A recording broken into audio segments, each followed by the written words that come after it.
একটি সংখ্যার কথা বলে যেতে চাই। আপনারা দেখেছেন আমাদের সহযোদ্ধা, আমাদের বন্ধু, রাজপথ থেকে উঠে আসা, ফেসিবাদের চোখে চোখ রেখে কথা বলা সার্জিস আলমের বিরুদ্ধে আজকে মামলা দেওয়া হয়েছে। এটা আমাদের জন্য একটি সিগন্যাল। ডিজিটাল সিকিউরিটি অ্যাক্টের কথা বলে হাসিনা আমাদের টুটি চেপে ধরেছে।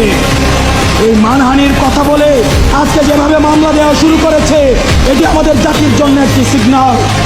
জনাব তারেক জিয়া সাহেব বিমতকে প্রকাশ করার জন্য, বিমতকে উৎসাহিত করার জন্য উনি ওনার নিজের ক্রিটিসিজম কার্টুনকে শেয়ার দিচ্ছে, আবার একই সাথে উনার নেতা কর্মীরা আমাদেরকে বান্দির বাচ্চা বলে গালি দিচ্ছে। আমরা দৃষ্টি আকর্ষণ করছি আপনাদের যারা নেতৃত্বস্থানীয় পর্যায়ে রয়েছেন, তাদের বিরুদ্ধে ব্যবস্থা নেবেন, না হয় আমরা ধরে নিব এই সিগন্যাল সেন্ট্রাল থেকেই দেওয়া হচ্ছে। এবং 10 কোটি টাকার যে মানহানি মামলা দেওয়া হয়েছে, এটি পরবর্তী বাংলাদেশের রাজনৈতিক সহিষ্ণুতা, রাজনৈতিক সৌহার্দ্যের জন্য একটা ব্যাড মেসেজ হিসেবে থেকে গেল।